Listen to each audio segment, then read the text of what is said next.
And that says to me that our government is costing us a lot in hidden taxes.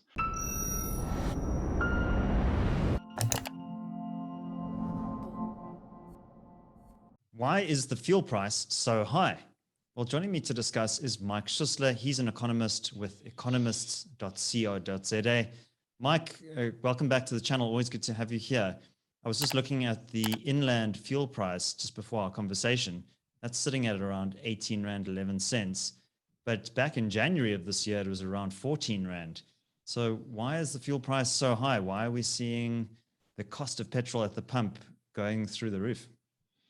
Well, in this short term, it was certainly the oil price, and obviously a little bit lately a weakening of the rand. But the oil price, if you remember back to last year, was an extraordinarily low price during the COVID period, and that lasted quite a while because demand went away. What's happened, however, in the longer run is more important, I think, because it gives us a better idea. Now, we've had oil prices at over $100, and we've certainly now know that this isn't the highest basic fuel price that we had. We had that in 2014. We had the highest when it was near to 9 Rand. We're now at sort of 8 Rand. And that says to me that something else has driven this, because if I look back to 2008, I can see that the whole fuel price has increased with about 145% over those 13 and a half years.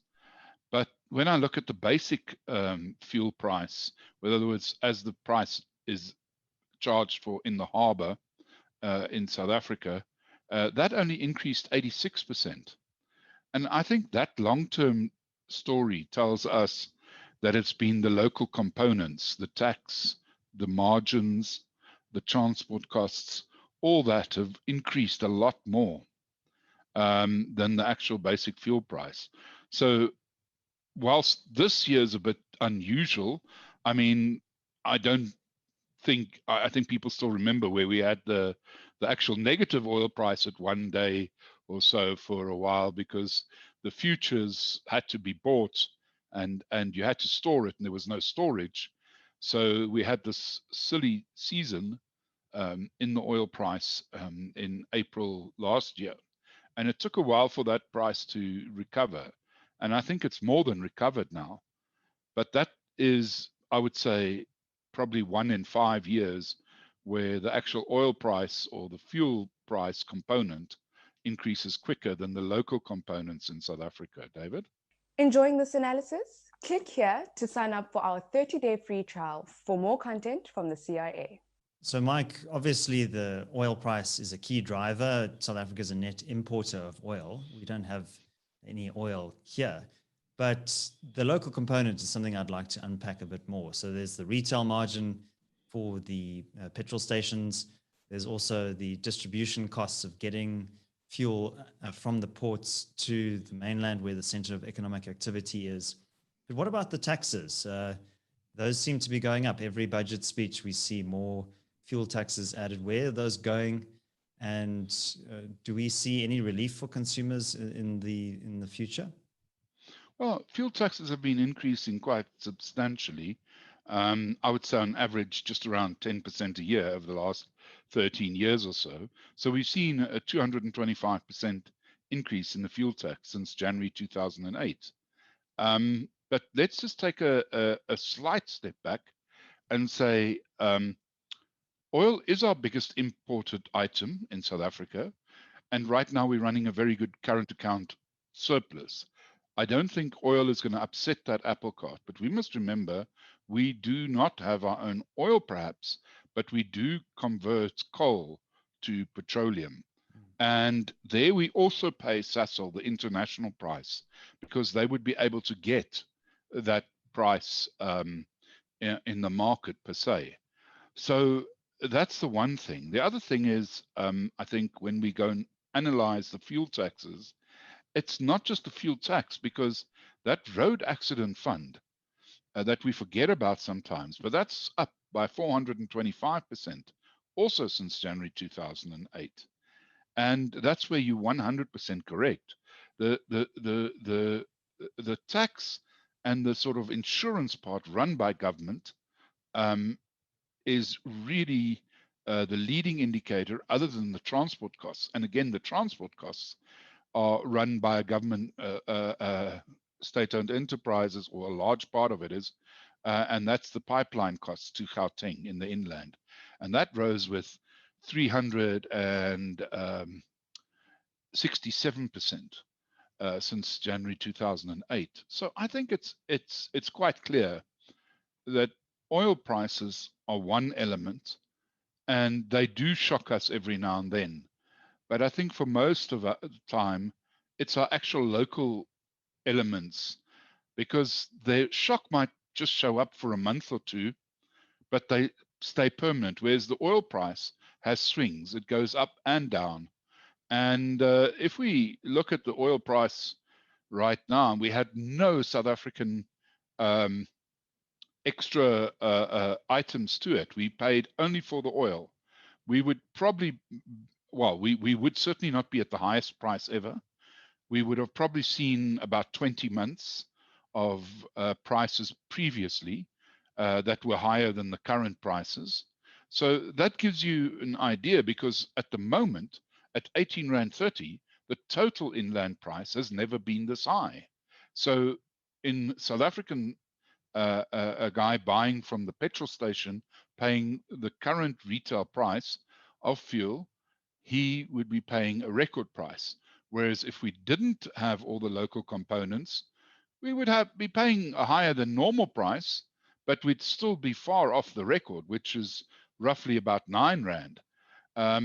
So, you know, when you're at 8 Rand and not at 9 Rand, that's still 10% odd lower than, you know, the actual basic fuel price was at its peak.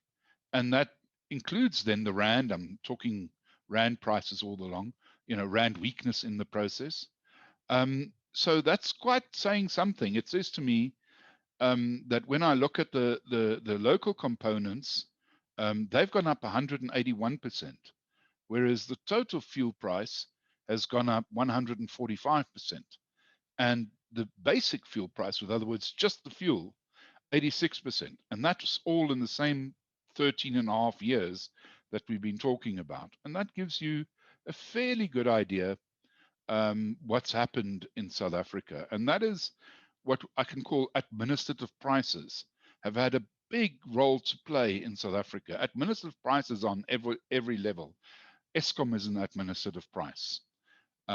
Water is an administrative price. And your domestic worker is an administrative price, because you pay the legal wages and so on. And all those prices have played an extremely strong role in the increase of inflation overall. So, Mike, I have a couple more questions for you before you go. So the first is, what is the role of the government here? And the second is also, what is the impact on inflation? Is the increased fuel price going to be driving up the cost of other goods? Okay, in South Africa, you've got to realize that the state is a big driver of prices. It's not just on the petrol side where the taxes come in and the retail margins are determined by the states, and the transport prices, because of it's the state determining it, and the state role players get the most of the transport prices, such as, for example, Transnet pipelines. We know that that has a big role to play. If we look at the CPI in South Africa that came out recently, now it's 4.6%. But if you look at the administrative prices, they're 9.1%. So they virtually double. If you then take away the fuel, which is now not the main component in it, and you look at that, you say to yourself, well, we've still got, you know, sort of a 13 or 11% increase in the prices, administrative prices. Then what the state doesn't measure of administrative prices, which gets me, is they will not look at the local component alone for the petrol price, for example. And they don't include the domestic workers' real wage as determined by the Department of Labor. And if you do that, you end up with an inflation rate above 5% right now. Don't know if it's 5.1 or 5.3, but your administrative prices are going to be much closer to 10%. And that is a very, very big worry when the rest of inflation, the CPI, excluding administrative prices, only 3.7%. And that gives you an idea. Even if you use just a normal CPI at 4.6 and 3.7, there's quite a difference. And that says to me that our government is costing us a lot in hidden taxes. Mike, thanks very much. Just a quick shout out to you, our audience. We have now crossed the 20,000 subscriber mark and we're approaching 21,000. Our goal is to hit 25,000 by the end of the year. So please do, if you haven't subscribed already, hit that subscribe button and also let us know your thoughts in the comment section below. How can we improve the channel? What topics and guests would you like to see in future and other features of the channel as well? My name is David Ansara. This is the Center for Risk Analysis. Until next time, take care.